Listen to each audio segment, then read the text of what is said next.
नमस्कार, मैं रविश कुमार हूं और आप देख रहे हैं आज की सबसे जरूरी अपडेट, जहां सरकारी कर्मचारियों और पेंशन धारकों से जुड़ी हर बात साफ और आसान भाषा में समझाई जाती है।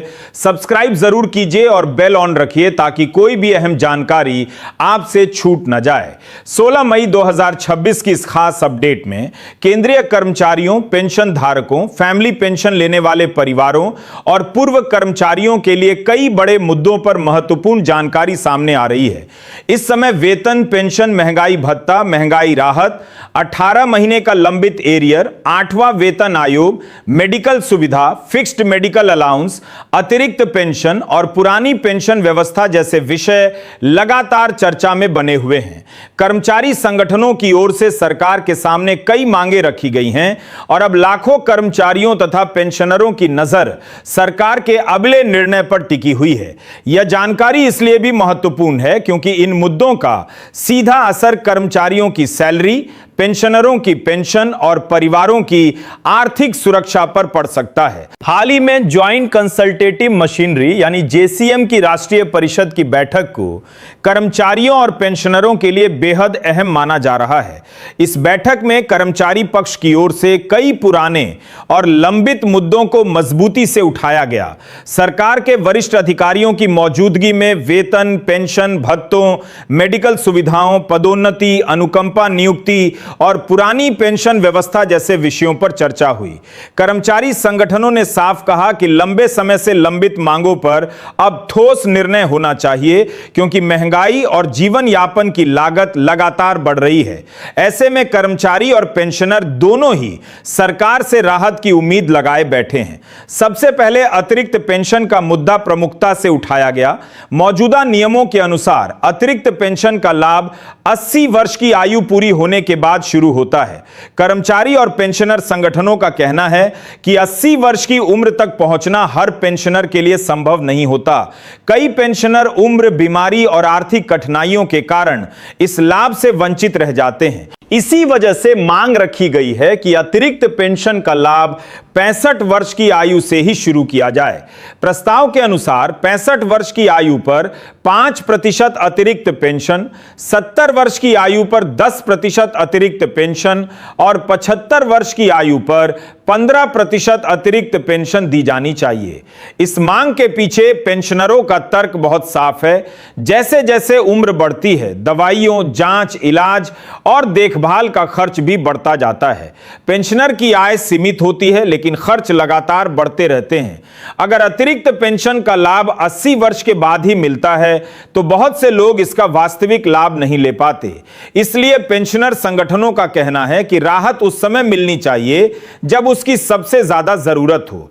अगर सरकार इस मांग पर सकारात्मक निर्णय लेती है तो लाखों वरिष्ठ पेंशनरों को सीधा फायदा मिल सकता है। इसके बाद फैमिली पेंशन का मुद्दा उठाया गया। वर्तमान व्यवस्था में पेंशनर की मृत्यु के बाद परिवार को फैमिली पेंशन मिलती है, लेकिन कई मामलों में यह मूल पेंशन से कम होती है। कर्मचारी संगठनों की मांग है कि पेंशनर को जितनी पेंशन मिल रही थी उसके निधन के बाद परिवार को भी वही पूरी राशि मिलनी चाहिए। उनका कहना है कि जब परिवार का मुख्य सहारा नहीं रहता तब घर की आर्थिक स्थिति पहले से ज्यादा कमजोर हो जाती है। ऐसे समय में पेंशन कम कर देना परिवार के लिए बड़ी परेशानी बन सकता है। इसलिए पूरी फैमिली पेंशन की मांग को बेहद जरूरी बताया गया है। फैमिली पेंशन से जुड़ा यह मुद्दा उन परिवारों के लिए बहुत महत्वपूर्ण है जो पूरी तरह पेंशनर की आय पर निर्भर रहते हैं। कई घरों में पत्नी, पति, दिव्यांग संतान या अन्य आश्रित सदस्य पेंशन के सहारे अपना जीवन चलाते हैं। पेंशनर के निधन के बाद खर्च कम नहीं होते बल्कि कई बार जिम्मेदारियां और बढ़ जाती हैं। ऐसे में अगर पेंशन घट जाती है तो परिवार को आर्थिक संकट का सामना करना पड़ता है। इसलिए मांग की गई है कि परिवार को वही आर्थिक सुरक्षा मिलनी चाहिए जो पेंशनर के जीवन काल में उपलब्ध थी।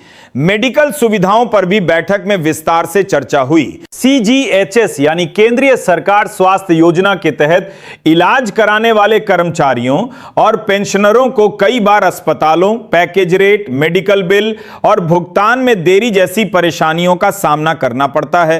कर्मचारी संगठनों की मांग है कि CGHS के तहत इलाज का पूरा खर्च सरकार उठाए। अगर किसी इलाज का बिल तय पैकेज रेट से ज्यादा आता है तो उसका अतिरिक्त बोझ कर्मचारी या पेंशनर पर नहीं डाला जाना चाहिए। इलाज कोई सुविधा नहीं बल्कि जरूरत है और बुजुर्ग पेंशनरों के लिए यह जरूरत और भी ज्यादा महत्वपूर्ण हो जाती है। मेडिकल बिलों के भुगतान में देरी को लेकर भी गंभीर चिंता जताई गई है। कई पेंशनरों को इलाज के बाद बिल पास कराने के लिए महीनों तक इंतजार करना पड़ता है। कुछ मामलों में पेंशनर अपनी जमा पूंजी से इलाज कराते हैं और बाद में प्रतिपूर्ति के लिए दफ्तरों के चक्कर लगाते रहते हैं। इसीलिए मांग की गई है कि मेडिकल बिलों को समयबद्ध तरीके से पास किया जाए। बढ़ती महंगाई और इलाज के बढ़ते खर्च को देखते हुए यह मांग पेंशनरों के लिए बहुत अहम है। आज सामान्य जांच, दवाइयां और अस्पताल में भर्ती होना भी काफी महंगा हो चुका है। फिक्स्ड मेडिकल अलाउंस यानी FMA को लेकर भी बड़ी मांग रखी गई है। वर्तमान में मिलने वाला मेडिकल अलाउंस पेंशनरों की जरूरतों के मुकाबले बहुत कम बताया जा रहा है। कर्मचारी संगठनों की ओर से प्रस्ताव दिया गया है कि फिक्स्ड मेडिकल अलाउंस को बढ़ाकर 3,000 रुपए प्रति माह किया जाए। खासकर उन पेंशनरों के लिए यह बेहद जरूरी है जो ऐसे क्षेत्रों में रहते हैं जहां CGHS सुविधा उपलब्ध नहीं है। नियमित दवाइयों, छोटे इलाज, डॉक्टर की फीस और जांचों के लिए हर महीने खर्च करना पड़ता है। ऐसे में FMA में बढ़ोतरी पेंशनरों को सीधी राहत दे सकती है। हालांकि कई पेंशनरों का मानना है कि आज की महंगाई में 3,000 रुपए भी पर्याप्त नहीं है, लेकिन फिलहाल सरकार के सामने यही आधिकारिक मांग रखी गई है। बुजुर्ग पेंशनरों को ब्लड प्रेशर, शुगर, हार्ट, जोड़ों के दर्द और दूसरी बीमारियों की दवाइयां नियमित रूप से लेनी पड़ती हैं। इन दवाइयों का खर्च महीने दर महीने बढ़ता जा रहा है। इसलिए फिक्स्ड मेडिकल अलाउंस में बढ़ोतरी को पेंशनरों की बुनियादी जरूरत से जुड़ा हुआ मुद्दा माना जा रहा है। CGHS लाभार्थियों से जुड़ी एक और मांग भी सामने रखी गई है। कर्मचारियों और पेंशनरों को अपने माता पिता या सास ससुर में से किसी एक को आश्रित के रूप में चुनने की सुविधा दी जाए।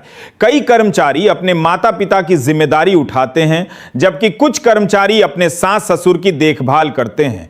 हर परिवार की परिस्थिति अलग होती है, इसलिए नियम भी ऐसे होने चाहिए जो वास्तविक पारिवारिक जरूरतों को समझें। अगर यह सुविधा मिलती है तो कई कर्मचारियों और पेंशनरों को बड़ी राहत मिल सकती है। पुरानी पेंशन योजना यानी OPS का मुद्दा भी एक बार फिर जोर से उठाया गया है। कर्मचारी संगठनों ने सरकार से मांग की है कि NPS और UPS की जगह पुरानी पेंशन व्यवस्था को फिर से लागू किया जाए। कर्मचारियों का कहना है कि OPS में रिटायरमेंट के बाद स्थिरता और सुरक्षा मिलती है। पेंशन एक निश्चित व्यवस्था होती है जिससे कर्मचारी अपने भविष्य को लेकर भरोसा महसूस करता है। नई पेंशन प्रणाली को लेकर लंबे समय से कर्मचारियों में असंतोष देखा गया है। इसी कारण OPS बहाली की मांग लगातार उठती रही है। पुरानी पेंशन व्यवस्था का मुद्दा केवल आर्थिक मामला नहीं है, बल्कि यह कर्मचारी के पूरे जीवन की सुरक्षा से जुड़ा है। सरकारी कर्मचारी कई दशक तक सेवा करता है और रिटायरमेंट के बाद सम्मानजनक जीवन की उम्मीद रखता है।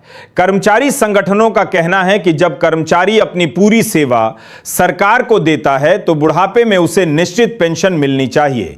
आने वाले समय में OPS को लेकर चर्चा और तेज हो सकती है, क्योंकि यह मुद्दा लाखों कर्मचारियों और उनके परिवारों से जुड़ा हुआ है।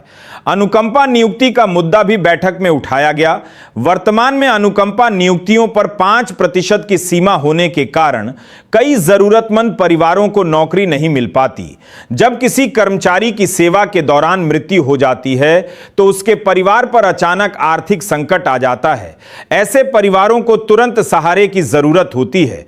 कर्मचारी संगठनों ने मांग की है कि इस सीमा को हटाया जाए या ऐसी व्यवस्था बनाई जाए जिससे अधिक से अधिक पात्र परिवारों को राहत मिल सके।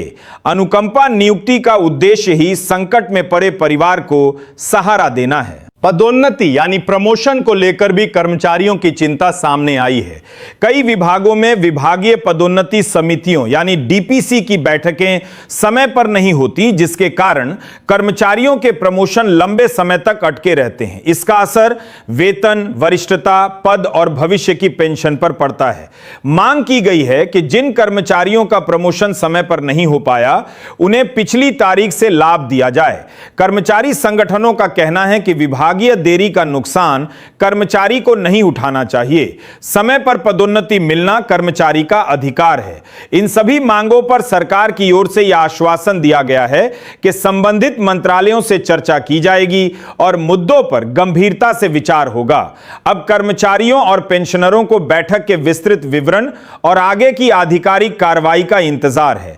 अगर इन मांगों में से कुछ पर भी सकारात्मक निर्णय होता है तो लाखों कर्मचारियों और पेंशन धारकों को बड़ी राहत मिल सकती है। इसलिए ऐसी हर जरूरी अपडेट पर नजर बनाए रखें और सब्सक्राइब जरूर कर लें ताकि कोई भी महत्वपूर्ण सरकारी जानकारी आपसे छूट न जाए। अब जुलाई 2026 के महंगाई भत्ते और महंगाई राहत पर बात करना जरूरी है। केंद्रीय कर्मचारियों और पेंशनरों के लिए जुलाई का महीना हर साल महत्वपूर्ण होता है, क्योंकि इसी अवधि में डीए और डीआर में संशोधन की उम्मीद रहती है। केंद्र सरकार साल में 2 बार महंगाई भत्ते और महंगाई राहत में बदलाव करती है। एक संशोधन जनवरी से लागू होता है और दूसरा जुलाई से। जुलाई 2026 की संभावित बढ़ोतरी को लेकर कर्मचारियों और पेंशनरों में काफी उम्मीद है। इसका आधार उपभोक्ता मूल्य सूचकांक यानी सीपीआई के आंकड़े होते हैं। जनवरी, फरवरी और मार्च 2026 के उपभोक्ता मूल्य सूचकांक के आंकड़ों के आधार पर महंगाई भत्ते और महंगाई राहत में बढ़ोतरी की संभावना बताई जा रही है। अभी अप्रैल, मई और जून 2026 के आंकड़े आने बाकी हैं।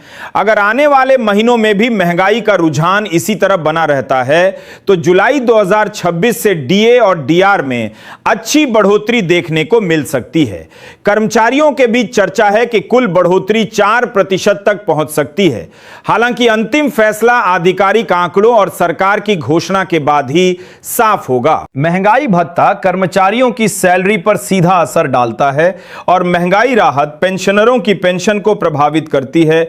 अगर डीए और डीआर में 4% की बढ़ोतरी होती है तो कर्मचारियों की मासिक सैलरी और पेंशनरों की मासिक पेंशन में सीधा इजाफा होगा।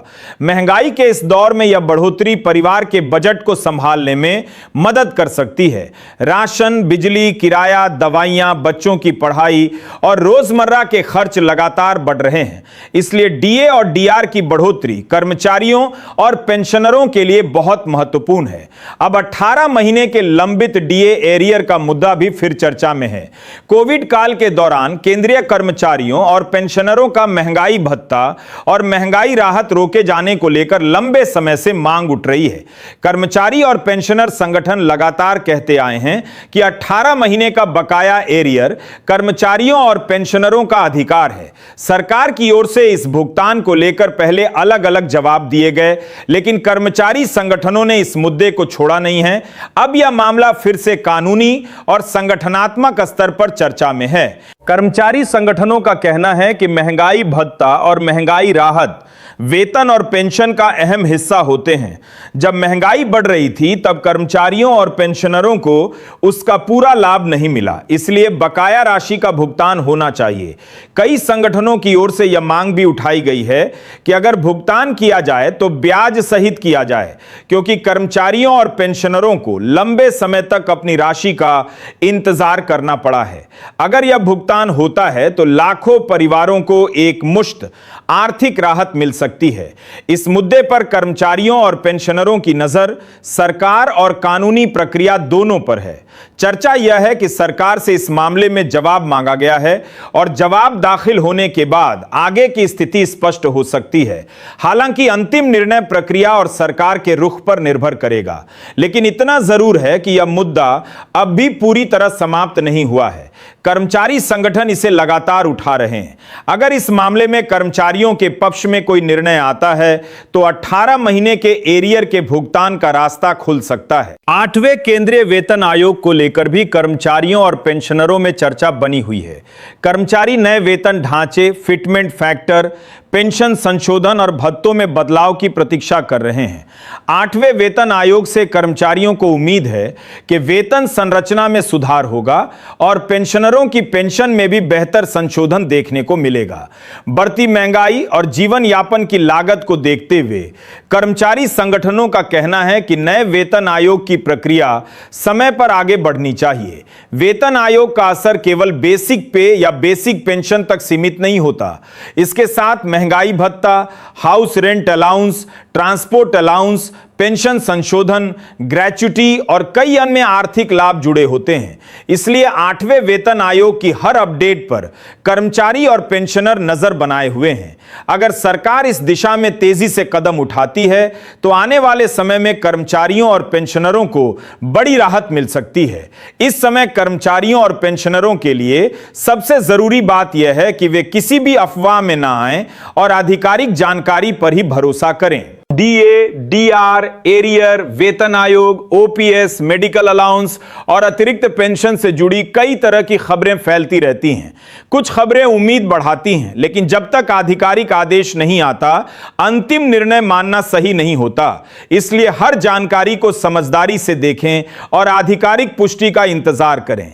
ऐसे महत्वपूर्ण अपडेट समय पर पाने के लिए सब्सक्राइब जरूर करें। कुल मिलाकर 16 मई 2026 की स्थिति में केंद्रीय कर्मचारियों और पेंशनरों के सामने कई बड़े मुद्दे सक्रिय रूप से चर्चा में हैं।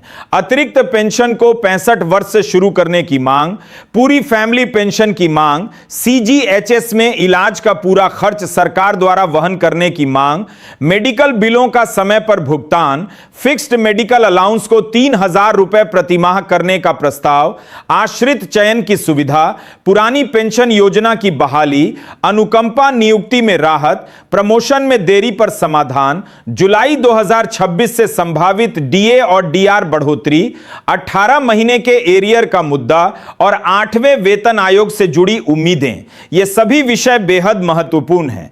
आने वाले दिनों में सरकार की ओर से बैठक के विस्तृत विवरण, मंत्रालयों की प्रतिक्रिया, कानूनी प्रक्रिया, महंगाई सूचकांक के बाकी आंकड़े और आधिकारिक आदेशों पर सबकी नजर रहेगी। अगर डीए और डीआर में अच्छी बढ़ोतरी होती है तो सैलरी और पेंशन में राहत मिलेगी। अगर 18 महीने के एरियर पर कोई सकारात्मक निर्णय आता है तो कर्मचारियों और पेंशनरों को बड़ा आर्थिक लाभ मिल सकता है।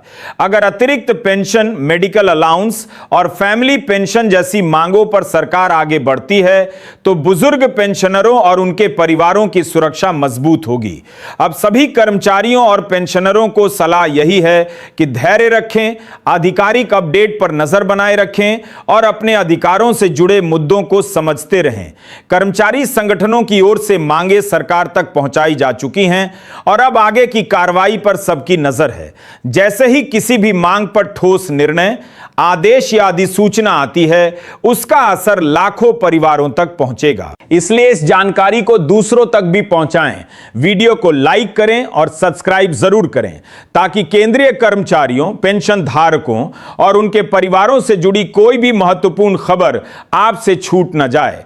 देश के लाखों कर्मचारी और पेंशनर वर्षों की सेवा के बाद सम्मान, सुरक्षा और समय पर मिलने वाले लाभों की उम्मीद रखते हैं।